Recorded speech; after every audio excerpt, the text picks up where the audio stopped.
Assalamu alaikum wa rahmatullahi wa barakatuh. So, in this video, I just want to share an update on some of my research that I've been doing over the past 6 months and how this research led to the formation of Izzah Academy. Right, for those of you who don't know, Izzah Academy is my new project that I just launched, like just launched. It's brand new.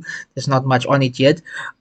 It's a online platform dedicated to reviving happy Muslim marriages by teaching men how to be good husbands and fathers, and teaching women how to be good wives and mothers, and teaching parenting and marriage skills. uh, I know it's not going to be easy. People get very offended by this topic, especially if you don't tell them what they want to hear and you tell them what they need to hear. But it's important, and to mention a bit of why I started it. I did discuss this in the other video, but just a little bit of the story behind it, right? So earlier this year, I decided that perhaps I should write a book on the topic of masculinity. And the reason why I chose this specific topic um, was that I noticed a crisis amongst the youth in my community.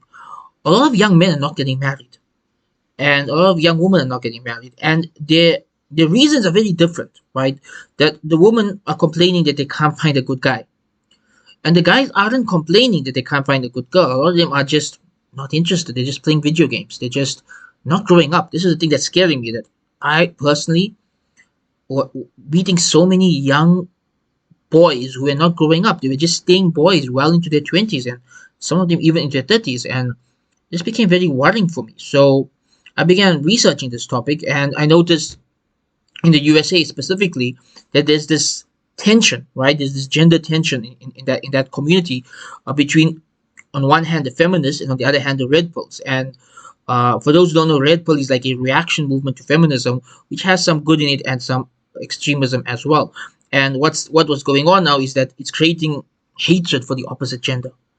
Now, in Islam, men and women are supposed to be each other's allies, right?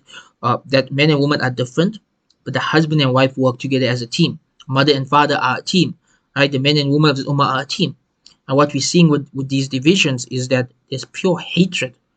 There's women saying all men are trash. There's men saying all women are feminists. And there's people using dirty language against each other. Extremely un-Islamic behavior. And I'm wondering, how are these people ever going to get married if they hate everybody of the opposite gender? So it's a bit of a disaster over there. And then I started talking to some of my friends living in the US, and the stories they told me really worried me and frightened me. Like, I thought we had some problems here in South Africa. It's nothing compared to the problems they were telling me about the USA. So I realized this is a serious issue, that people do not know how to make a marriage work of this generation. For some reason, I don't know what we did wrong, but for some reason we have a generation of kids in their 20s, many of whom have no idea how to make a marriage work. I'm talking about young ladies who don't know how to make a husband happy, and young men don't know how to make a wife happy.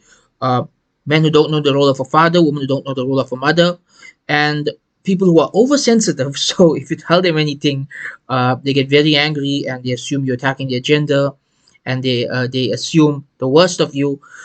So I decided I need to find a way to solve this issue. It's not my issue because, alhamdulillah, I come from a good family where marriage is still strong, and gender roles are still strong, and most of the marriages in my family are very happy and very traditional. And so I grew up in that environment. So it's not a problem I have, but a problem I notice in communities that needs to be solved. And so I thought I'd write a book about it. But then I realized the book's not going to solve the problem. You see, the book's not going to reach everybody. Not everybody reads books. Furthermore, a book will just cover maybe some issues relating to the man. What about the woman? You need teachers women who have successful marriages to teach young women how to have a successful marriage, right? So I decided, why not have a platform where men can talk about the male perspective, women can talk about the female perspective, keep it all authentic, keep it all as per Quran and Sunnah. If anyone argues, tell them to present their proof from Quran and Sunnah.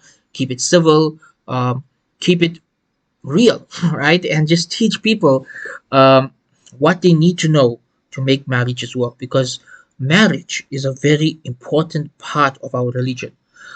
Even the name of the academy, Izzah Academy, comes from one of the goals of Islamic law, which is the preservation of Izzah, the preservation of honor and dignity. One of the many ways of preserving honor and dignity is through the institute of marriage. That when people get married and they manage to make their marriages to work and to grow into something beautiful and loving and fruitful, and to produce amazing children, each and every step along the way leads to an increase in their izzah, in their honor and dignity in the community. They become known more and more as noble people in the community.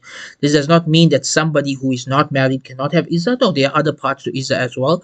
But this is an important part of our izzah, right? If a man is abusive to his wife, then he has no izzah, right? Likewise, if there is adultery, there is no izzah. If there is hatred for the opposite gender, there is no izzah, right? Dignity comes from making a marriage work. And that means that we need to be honest about things that have become, for some reason, controversial with the younger generation. Things which I grew up hearing as facts, things which, my mom would talk openly with me about, and my grandfather would talk openly to me about, as with my mentors. Those things that we learned growing up about how to make marriages work and how to deal with the opposite gender, how to keep a man happy, how to keep a woman happy. For some reason, we don't talk about these things with the younger generation because people are easily offended. People take it personally. People don't want to hear advice different from what they're already thinking, and it's creating a lot of tension. So we hope that we can solve this. So initially, I saw a problem in my community, started researching it, saw a bigger problem in the USA, started researching it, started writing a book, realized the book's not going to solve it, started writing another book, realized that's not going to solve it. So I settled on the idea, let's start an online academy where we can teach these topics.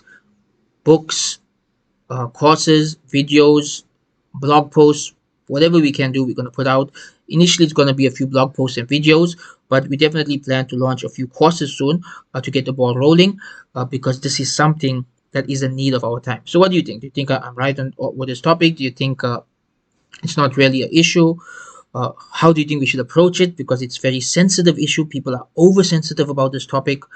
Uh, Let me know your thoughts in the comment section. Let's have a discussion and let's work this out together. Remember, this entire concept is brand new. It's just something I thought of. I just bought the domain name, launched the website. I want us to work it out together, figure it out together, and build something that will benefit the ummah. So let me know in the comment section what you think. Jazakallah khair. Assalamu alaikum wa rahmatullahi wa barakatuh.